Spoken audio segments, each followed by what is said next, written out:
नमस्कार, आप देख रहे हैं एफएनओ कॉलर शो। एक लाइव कॉलर शो है, इसमें सिर्फ एफएनओ की बात होती है और आपके एफएनओ से जुड़े हुए तमाम सवाल, उसके ऊपर एक्सपर्ट एडवाइस इस शो पे दी जाती है।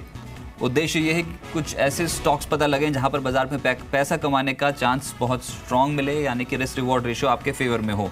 आज बाजार के ऊपरी स्तरों पर मुनाफा वसूली है, आज ही नहीं कल से ही देख रहे हैं हायर लेवल से प्रॉफिट बुकिंग शुरू हुई है। इम्पॉर्टेंट और राहत यह है कि 95809600 बार बार जो ज़्यादातर जानकार मान रहे हैं इंपॉर्टेंट बेस, उसको बचाए हुए है। दिन भर इसके नीचे नहीं गया निफ्टी। हायर लेवल पे 9700 9680 इस लेवल को भी क्रॉस नहीं कर रहे हैं। तो ये जो 100 अंकों का दायरा है, इसी में ही फंस गए हैं। तेज़ी आती है तो वो बहुत शॉर्ट लिव्ड होती है और ऊपरी स्तरों पे मुनाफा वसूली हो जाती है। आज 9700 की कॉल में ह्यूज राइटिंग यानी कि बिकवाली है। अब सेक्टर स्पेसिफिक पोजीशंस देखिए, एक तो तेल गैस, फार्मा और आईटी, यहाँ पर सबसे ज़्यादा बिकवाली आज के सत्र में देखने को मिली और क्रूड इम्पैक्ट था जो तेल गैस शेयर्स को दिन के निचले स्तर पर कारोबार करा रहा है। एविएशन स्टॉक्स, पेंट, चुनिंदा पीएसयू बैंकिंग शेयर्स पे खरीदारी थी और आज जो सबसे तेज़ खरीदारी हुई, चाहे वो एफएनओ की बात करें या फिर नॉन एफएनओ स्टॉक्स की, उसमें थी ज़्यादा डेट वाली कंपनियां। इनके स्टॉक्स पे बहुत स्ट्रांगली आज तेज़ी बनती हुई नजर आ रही है। पुष्कराज कनेक्टर मेरे साथ समय मौजूद हैं। पुष्कराज, शुक्रिया आपने समय जी बिजनेस को देने के लिए। सर, एक लाइव कॉलर शो है, लेकिन सबसे पहले तो आप कॉल दें निफ्टी पे, करना क्या चाहिए? या फिर ये 100 जो 150 अंकों का एक दायरा पकड़ा हुआ है निफ्टी ने, एक्सपायरी तक यही समझे यही एक रेंज रहेगी?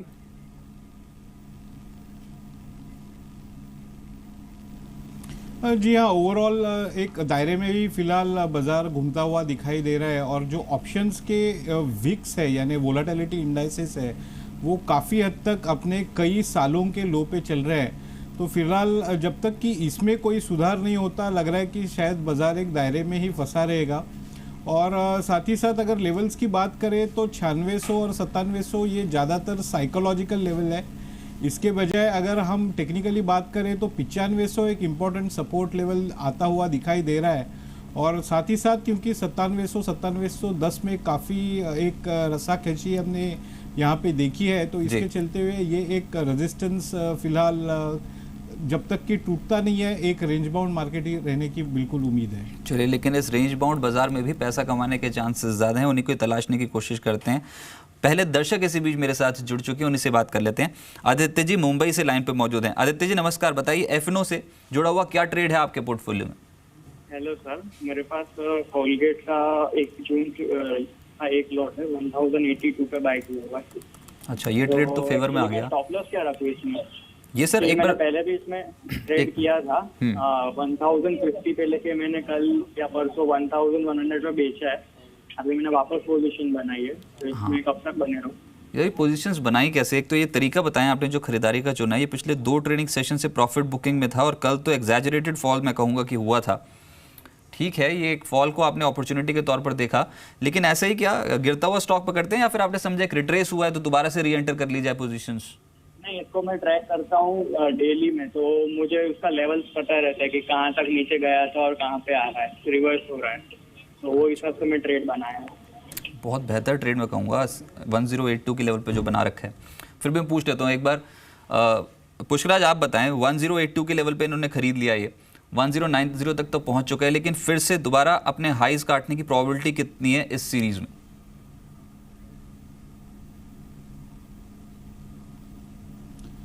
फिलहाल लग रहा है कि ये एक बुल ऑर्बिट में ही खड़ा है। जो एक करेक्शन हमने कल देखी थी, ये ज़्यादातर एक प्रॉफिट बुकिंग थी और मैं मानता हूं कि जब तक कि ये 1070 के ऊपर ट्रेड करता है, ज़्यादा रिस्क इस ट्रेड में नहीं है लॉन्ग साइड में, तो ऊपर की तरफ करीब 1110 1120 तक का एक लक्ष्य मान के चल सकते हैं। लेकिन जैसे मैंने आपको पहले बताया, 1070 के नीचे अगर ये ट्रेड करना शुरू हो जाता है तो फिर इससे निकल जाना ही बेहतर होगा। अच्छा, लेकिन हायर एंड तक सर वही बात है कि दोबारा से चांसेस हैं 1100 के ऊपर ट्रेड करने के, जो आप बता रहे हैं डेटा पॉजिटिव है कोलगेट में?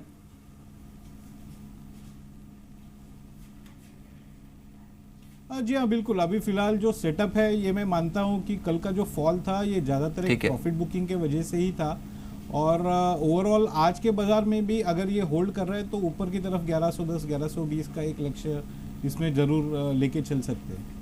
चलिए, 1070 का वेट मत कीजिएगा, वो लेवल आ गए तो उसके बाद एग्जिट, ऊपर गया तो 1110 1120 ये टारगेट है कोलगेट पे सीरीज के लिए। राजेश जी से बात करते हैं, नैनीताल से लाइन पे मौजूद हैं। राजेश जी नमस्कार, बताइए ट्रेड अपना। नमस्कार राजेश जी, 9600 की सर पुट है निफ्टी की मेरे पास करंट की। अच्छा, भाव सर? 58 का बाई किया हुआ सर, इसी के साथ में करंट चाहिए 9750 की काउंटर कॉल ली है, वो 22 के करीब पे है। नहीं तो ये 9750 बोल रहे हो क्या जो कॉल खरीदी आपने? तो 9750 की कॉल और 9600 की पुट है। सर ये ट्रेड नहीं फेवर में आपके, ये बिल्कुल भी फेवर में नहीं है। 9750 की कॉल क्यों खरीदी और खरीदी कब? ये 9750 कल बाई किया सर। तो कल क्या रेट आया? ये तो 9750 की कितने पे खरीद रखी है? ये सर कल 22 रुपये में लिया था, उसके बाद सबसे लगा काफी नीचे है। हाँ तो 22 की चीज़ आज 13 की हो गई।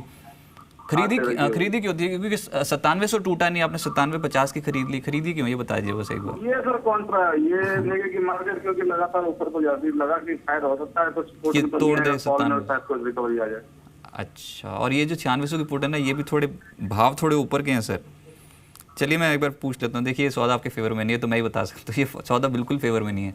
पर फिर भी अभी जितना भी प्रीमियम मिल रहा है उसको वाइंड अप कर लें क्या, उसी को लेकर बाहर आ जाएं पुष्कराज, या फिर कोई बेहतर ट्रेड बता सकते हैं? एक रेंज में प्ले करना हो तो सबसे बेहतर ट्रेड कौन सा है निफ्टी पे?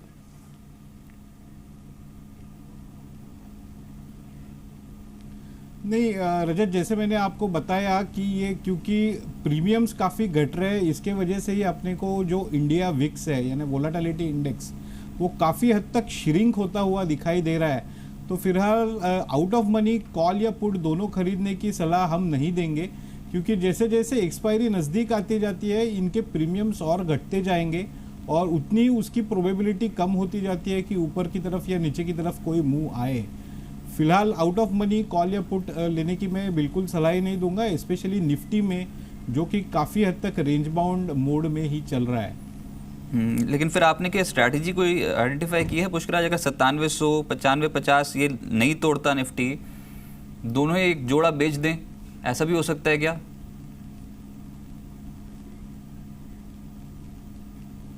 जी हाँ, कर सकते हैं। वैसे देखा जाए तो अभी एक्सपायरी के लिए काफ़ी हद तक 2-4 ही दिन बचे हैं और इसके चलते हुए जो नीचे की तरफ एक 9500 का सपोर्ट है और साथ ही साथ ऊपर की तरफ 9700 के ऊपर का यानी मैं 9800 का एक कॉल अगर कम कंसिडर करें तो ये एक स्ट्रैंगल हम बेच सकते हैं, जिसमें कि फिलहाल जिसे कहेंगे रिस्क बहुत कम है दोनों तरफ का। लेकिन जैसे मैंने आपको बताया क्योंकि प्रीमियम्स कम है, इससे तो गेन भी बहुत ज़्यादा होगा, ऐसे फिलहाल लग नहीं रहा है। चलिए ठीक है। चलिए इसी बीच पर सर ये राजेश जी आपकी रणनीति ठीक नहीं है बाजार पे, आपको अपने प्रीमियम्स को ना यहीं पर ही लेकर जितने भी मिल रहे हैं उसी को लेकर बाहर निकलना होगा। मेरे साथ सुमित जी इंदौर से इस समय लाइन पर मौजूद है। सुमित जी नमस्कार, सवाल पूछिए सर। तो मेरे पास में अदानी इंटरप्राइजेस का 145 का कॉल ऑप्शन है, मैंने 3 रुपए 30 पैसे के पे लिया है, करीब 2-1 हफ्ते हो चुके हैं, पर अभी लॉस हो रहा है, तो मतलब अब क्या किया जाए? बहुत बाहर का रह गया सर, बहुत बाहर का रह गया। और ये ज़्यादातर जानकार जो शो में जुड़ते हैं वो बोलते हैं कि अगर आप कॉल में आप पोजीशंस बनाए, पुट में पोजीशन बनाए तो 4 दिन, ज़्यादा से ज़्यादा 1 हफ्ता, इसके ऊपर तो रखिए मत अपनी पोजीशंस को, उसके बाद तो बहुत ही बड़ी स्पेकुलेशन हो जाएगी। वैसी स्पेकुलेशन है, रिस्क पे पैसा लग रहा है। तो ये तो पूरी सीरीज़ आपने देख ली एक तरीके से, 15-20 दिन देख लिए इस सौदे को लेकर आप बैठे हैं। ये सौदा ठीक नहीं है, बहुत बाहर की कॉल है। अब चला तो आपका लक है, ये मैं आपको बता दूं, लेकिन चलने की प्रोबेबिलिटी भी इतनी स्ट्रांग नहीं है। पुष्कराज बताएं, ये जो खरीद है 145 की कॉल की 3.5 रुपये के आसपास, अब इसमें से एग्जिट कर जाए, प्रीमियम हालांकि बचे नहीं है, 30-40 पैसे ही मिल रहे हैं अभी तो।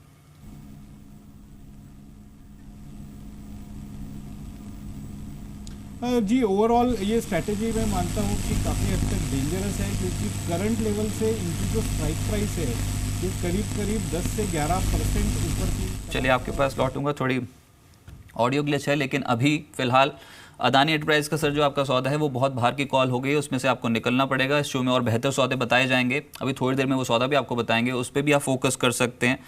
क्वांटिटी कम रख के भी अपने लॉसेस को कवर कर सकते हैं, लेकिन ये जो है ये सौदा भी फेवर में नहीं है। फटाफट से कुछ इनफैक्ट एक और बड़ी खबर है, उस पर भी मैं आपको अपडेट दे दूँ। देखिए आज अंतर्राष्ट्रीय योगा दिवस है और हमारे साथ बाजार के बड़े जानकार तो जुड़ते ही हैं। इनफैक्ट आनंद राठी साहब, वीके शर्मा साहब, इनके आप विजुअल सिस्टम इजी बिजनेस पे देख पा रहे हैं।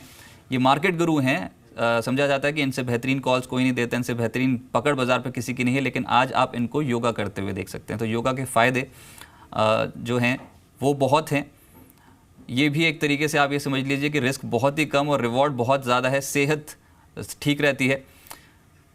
अगले 3 साल में सेंसेक्स में 50,000 का स्तर छू सकता है, ये लेवल 50,000 का दिया है आनंद राठी साहब ने। फाइनेंशियल जो है उनके मुताबिक जो शेयर्स हैं वो काफ़ी बेहतर परफॉर्मेंस कर सकते हैं। बाजार की हालत काफ़ी बेहतर रहेगी, बाजार में आगे भी तेज़ी जारी रहेगी, ऐसा उनका कहना है। देखिए, मार्केट का मेरे मानना है कि लॉन्ग टर्म मार्केट अच्छी दिशा में नज़र आ रहा है और मैंने पहले भी कई बार कहा है कि मार्केट ये कुछ ही वर्षों में जाके सेंसेक्स 50,000 छू सकता है और ये संभावनाएं अब और बढ़ गई हैं क्योंकि सभी फ्रंट में अभी इकोनॉमी में अच्छा नज़र आ रहा है। From payment balance of payment दृष्टि से जैसा देखा है कि भाई करंट अकाउंट डेफिसिट कम होता जा रहा है, टोटल पेमेंट अपना फेवरेबल होता जा रहा है, अपने फॉरेन एक्सचेंज रिजर्व्स बढ़ते जा रहे हैं, रुपये स्ट्रॉन्ग होता जा रहा है। इन सब को देखते हुए इकोनॉमी आगे आने वाले सालों में अच्छा होती हुई दिखाई दे रही है और उसका इफेक्ट मार्केट में आएगा।